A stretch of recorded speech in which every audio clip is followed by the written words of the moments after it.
ಗಣೇಶ ಪ್ರತಿ ವರ್ಷ ಬರ್ತಾನೆ. ಗಣೇಶ ಚೌತಿಯಂದು ನಾವು ಲಡ್ಡು, ಹೋಳಿಗೆ, ಚಕ್ಲಿ ಏನೆಲ್ಲ ತಿಂಡಿಗಳನ್ನು ಮಾಡಿ ಚೆನ್ನಾಗಿ ತಿಂತೀವಿ.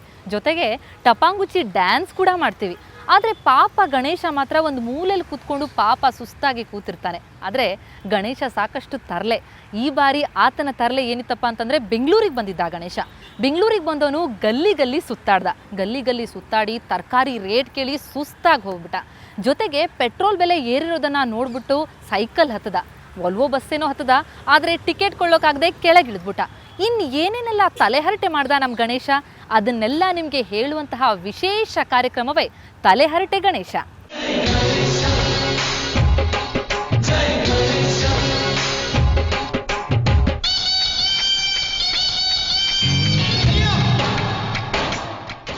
ಕಾಯಿ ಕಡುಬು ತಿನ್ನುವಂತಹ ಗಣೇಶ ತಲೆಹರಟೆ ಮಾಡೋಕೆ ಅಂತ ಬೆಂಗಳೂರಿಗೆ ಬಂದಾಗಿದೆ. ಆದರೆ ಇಲ್ಲಿಗೆ ಬರೋಕ್ಕಿಂತ ಮುಂಚೆ ಆತ ಅವನ ತಂದೆ ಶಿವನೊಂದಿಗೆ ಸ್ವಲ್ಪ ಮಾತಾಡ್ಕೊಂಡು ಬಂದಿದ್ದಾನೆ. ಆತ ಏನು ಮಾತಾಡಿದ್ದಾನೆ, ಆ ಸನ್ನಿವೇಶ ಇಲ್ಲಿದೆ ನೋಡಿ. My dear daddy, every year ಥರಾನೇ ನಾನು ಈಗ ಭೂಲೋಕಕ್ಕೆ ಹೋಗಿ ಬರ್ತೇನೆ. ನನ್ನ ಡಿವೋಟೀಸ್ ನನಗೋಸ್ಕರ ಸಕಲ ಸಿದ್ಧತೆಗಳನ್ನ ಮಾಡಿಕೊಂಡು ನನ್ನ ಅರೈವಲ್ಗಾಗಿ ಕಾಯ್ತಾ ಇದ್ದಾರೆ. ದಯವಿಟ್ಟು ತಾವು ಅಪ್ಪಣೆ ಕೊಟ್ಟು ಪರ್ಮಿಷನ್ ಕೊಡಿ, ಭೂಲೋಕಕ್ಕೆ ಹೋಗಿ ಬರ್ತೀನಿ ನಾನು. ಮಗನೇ, ಭೂಲೋಕಕ್ಕೆ ಹೋಗಿ ಸುಮ್ಮನೆ ಭಕ್ತರು ಕೊಟ್ಟ ಕಡಬು ಕಜ್ಜಾಯ ತಿಂದು ಎಲ್ಲೋ ಒಂದು ಕಡೆ ಸುಮ್ಮನೆ ಕೂತು ಬರಬೇಡ. ಭಕ್ತರ ಸಮಸ್ಯೆಗಳನ್ನು ಪರಿಶೀಲಿಸಿ ನನಗೆ ವರದಿ ಒಪ್ಪಿಸು ಗಣೇಶ. ಓಕೆ, ಹೋಗಿ ಬರ್ಲಾ. ಬಾಯ್ ಬಾಯ್ ಮಮ್ಮಿ. ನಮ್ಮ ಪಿತಾಶ್ರೀ ಬಗ್ಗೆ ಕೇರ್ ಇರ್ಲಿ. ಓಕೆ. ಹೀಗೆ ಮಾತೃಶ್ರೀ ಪಿತಾಶ್ರೀ ಅವರ ಪರ್ಮಿಷನ್ ತೆಗೆದುಕೊಂಡಂತಹ ಗಣೇಶ ನೇರವಾಗಿ ಬೆಂಗಳೂರಿಗೆ ಬಂದ. ಬೆಂಗಳೂರಿಗೆ ಬಂದವನೇ ಅವನು ಮೊದಲು ಭೇಟಿ ಕೊಟ್ಟಿದ್ದು KR ಮಾರ್ಕೆಟ್ಗೆ. KR ಮಾರ್ಕೆಟ್ನಲ್ಲಿ ಗಣೇಶ ಏನೆಲ್ಲ ತಲೆಹರಟೆ ಮಾಡ್ದ ಇಲ್ಲಿದೆ ನೋಡಿ. What is this? ಏನೋ ಡರ್ಟಿ ಸ್ಮೆಲ್ ಬರ್ತಾ ಇದೆಯಲ್ಲ, ಏನಿದು? ಓಹೋ, ಮೋಸ್ಟ್ಲಿ ಭೂಲೋಕ ಸಮೀಪ ಬಂತು ಅಂತ ಕಾಣಿಸುತ್ತೆ.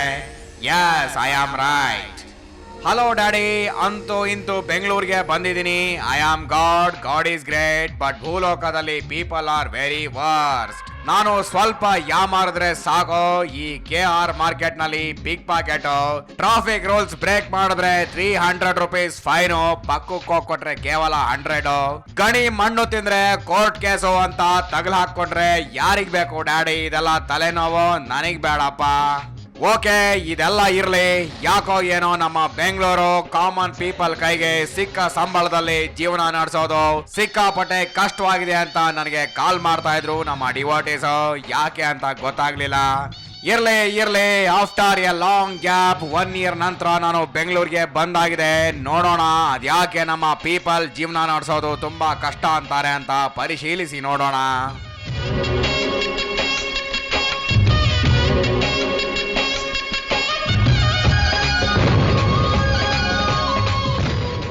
What is this my dear daddy?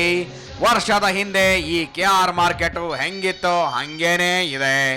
ಮತ್ತಷ್ಟು ಗಬ್ಬು ವಾಸನೆ ಜಾಸ್ತಿ ಆಗಿದೆ ಬಿಟ್ರೆ ಬೇರೆ ಏನು ಡೆವಲಪ್ಮೆಂಟ್ಸ್ ಇಲ್ಲ ಇಲ್ಲಿ. ನನಗೆ ಅರ್ಥವಾಯ್ತು. ಈ ವರ್ಷನೂ BBMP ಜೋರಾಗಿ ಗೊರಕೆ ಹೊಡ್ಕೊಂಡು ನಿದ್ದೆ ಮಾಡ್ತಾ ಇದೆ ಅಂದಂಗಾಯ್ತು. ಇರ್ಲಿ, ಪರವಾಗಿಲ್ಲ. ನರಲೋಕದಲ್ಲಿ ಡೆವಲಪ್ಮೆಂಟ್ ಕೆಲಸ ಆಗೋದು ಸ್ವಲ್ಪ ನಿಧಾನನೇ ಅಲ್ವಾ? ಓಕೆ. ಏನಿದೋ ಈ ಸಾರಿನೂ ಈ ಬಡ ವ್ಯಾಪಾರಿಗಳು ಎಲ್ಲಿ ಬೇಕಂದ್ರಲ್ಲಿ ಈ ಕೊಳಕು ಸ್ಥಳದಲ್ಲಿ ಕುಳಿತು ಅವರ ದಿನನಿತ್ಯದ ವ್ಯಾಪಾರ ಮಾಡ್ತಾ ಇದ್ದಾರೆ. ನಾನು ಲಾಸ್ಟ್ ಇಯರ್ BBMP ಮೇಯರ್ಗೆ ಒಂದು ಕಿವಿ ಮಾತು ಹೇಳಿದ್ನಲ್ವಾ, ಡೈಲಿ ಇಲ್ಲಿ ವ್ಯಾಪಾರ ಮಾಡೋ ಬಡ ವ್ಯಾಪಾರಸ್ಥರಿಗೆ ಏನಾದ್ರೂ ವ್ಯವಸ್ಥೆ ಕಲ್ಪಿಸ್ಕೊಡಿ ಅಂತ. ಏನ್ ಮಾಡ್ತಿದ್ದಾರೆ BBMP ಮೇಯರ್? ಎಷ್ಟೇ ಆಗ್ಲಿ ಈ ಜನಸಾಮಾನ್ಯರಿಗೆ ಮರುವು ಅನ್ನೋದು ಹೆಚ್ಚಲ್ಲವೇ? ಯಾವುದಕ್ಕೂ ನಂತರ ವಿಚಾರಿಸಿಕೊಂಡರಾಯಿತು. ಇಂಥ ಸ್ಥಳದಲ್ಲೂ ಹೊಟ್ಟೆ ಪಾಡಿಗಾಗಿ ನಮ್ಮ ಬಡ ವ್ಯಾಪಾರಿಗಳು ಈ ಇಕ್ಕಟ್ಟಿನ ಗಬ್ಬುನಾಥ ದುರ್ವಾಸನೆಯಲ್ಲೂ ವ್ಯಾಪಾರ ಮಾಡ್ತಾ ಇದ್ದಾರೆ. ಅವರನ್ನೇ ಮಾತಾಡ್ಸ್ಕೊಂಡ್ ಬರೋಣ ಒಂದ್ ರೌಂಡ್.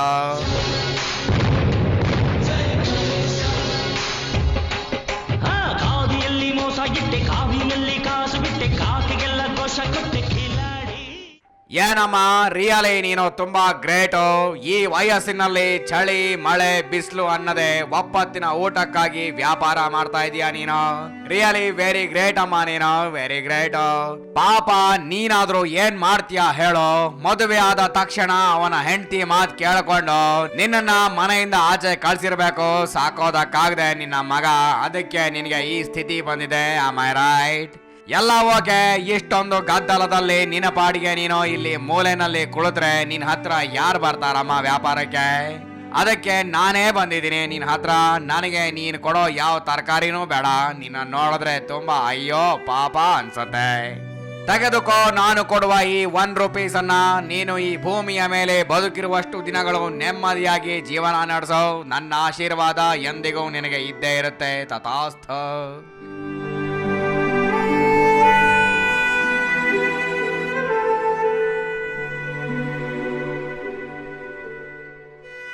ಓಹೋ ಏನ್ ತಾಯಿ, ಇಂಥ ಧೂಳಿನಲ್ಲೂ ನಿನ್ನ ಪುಟ್ಟ ಕಂದಮ್ಮನನ್ನ ಕರ್ಕೊಂಡು ಬಂದು ಇಲ್ಲಿ ವ್ಯಾಪಾರ ಮಾಡ್ತಾ ಇದೀಯಾ?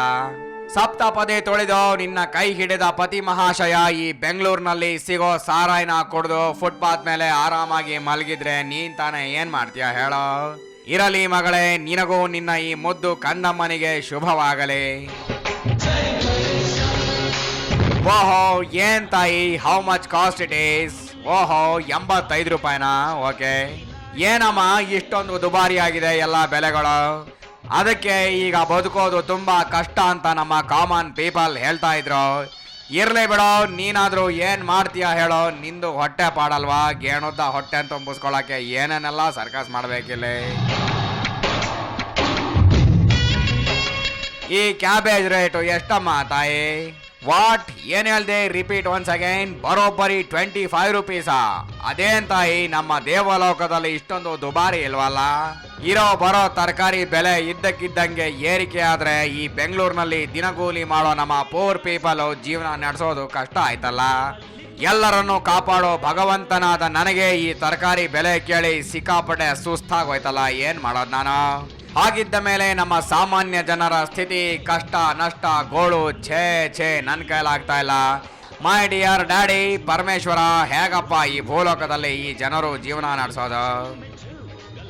ನೋಡಿಲಿ, ಕಳೆದ ವರ್ಷ ₹10 ಇದ್ದ ತೆಂಗಿನಕಾಯಿ ಈ ವರ್ಷ ₹20 ಆಗ್ಬಿಟ್ಟಿದೆ. ಒಟ್ನಲ್ಲಿ ಟೊಮೆಟೊ ಇಂದ ತೆಂಗಿನಕಾಯಿವರೆಗೂ, ಕೊತ್ತಂಬರಿ ಸೊಪ್ಪಿನಿಂದ ಕೋಸ್ವರೆಗೂ, ನುಗ್ಗೆಕಾಯಿಂದ ಹಿಡಿದು ಎರಳಿಕಾಯಿವರೆಗೂ ಎಲ್ಲಾನು ಬೆಲೆ ಏರಿಕೆ. ಏನ್ ಮಾಡೋಕ್ಕಾಗುತ್ತೆ? ಈ ನಮ್ಮ ರಾಜಕಾರಣಿಗಳು ಎಲೆಕ್ಷನ್ ನಲ್ಲಿ ಗೆದ್ರೆ ಸಾಕು, ನಮ್ಮಂತಹ ಗಾಡ್ಗಳಿಗೆಲ್ಲ 101 ತೆಂಗಿನಕಾಯಿ ಹೊಡಿತಾರೆ. ಹಾಗಿದ್ದ ಮೇಲೆ ತೆಂಗಿನಕಾಯಿ ಬೆಲೆ ಏರದೆ ಇರಕ್ಕಾಗತ್ತೆ? ಪಾಪ ಡ್ಯಾಡಿ, ಇಲ್ಲಿ ನೋಡಿ, ಇಂಥ ದೊಡ್ಡ ಬೆಂಗಳೂರಿನಲ್ಲಿ ಇವರ ಬದುಕು ಮಾತ್ರ ತುಂಬಾ ದುಸ್ತರ. ನನ್ನ ಕೊಲೆಗೂ ಆ ಕೃಷ್ಣ ಪರಮಾತ್ಮನಿಗೂ ಗೊತ್ತಿಲ್ಲ ಇವರಿಗೆ ಎಷ್ಟಿದೆ ಕಷ್ಟ ಅಂತ. ಆದ್ರೂ ನಮ್ಮ ತಂದೆ ಆ ಮಹಾದೇವ ದೇವರ ದೇವ ನಗ್ತಾ ಬದುಕುವ ಸ್ಟ್ರೆಂತ್ ನೀಡಿದಾನಲ್ಲ. ಅದಕ್ಕೆ ಹೇಳೋದು ಗಾಡ್ ಈಸ್ ಗ್ರೇಟ್ ಅಂತ. ನಿಜಕ್ಕೂ ನೀವು ಧನ್ಯರು ಪೀಪಲ್, ಧನ್ಯರು. ನೋಡಿ ಪಿತಾಶ್ರೀ, ಇಷ್ಟೊಂದು ಇಕ್ಕಟ್ಟು ದುರ್ವಾಸನೆಯಿಂದ ಕೂಡಿರೋ ಈ ಬೆಂಗಳೂರು, ಈ KR ಮಾರ್ಕೆಟ್ನಲ್ಲೂ ನಮ್ಮ ಸಹೋದರಿಯರು ಹೇಗೆ ನಿಂತಿದ್ದಾರೆ ಅಂತ. What is this? ಈ ಭೂಲೋಕದಲ್ಲಿ ಎಲ್ಲಿ ಬಡತನ ಇರುತ್ತೋ ಅಲ್ಲಿ ಹೆಚ್ಚು ದೇವಾನು ದೇವತೆಗಳು ವಾಸ ಮಾಡ್ತಾರೆ. ಅದಕ್ಕೆ ಇರಬೇಕು ಕೋಟಿ ಶ್ರೀಮಂತರ ಮಧ್ಯ ಇವತ್ತಿಗೂ ಇಂಥ ಬಡವರು ಇಲ್ಲಿ ನೆಮ್ಮದಿಯಾಗಿಯೇ ಜೀವನ ಮಾಡ್ತಿದ್ದಾರೆ. God is great, I am also great.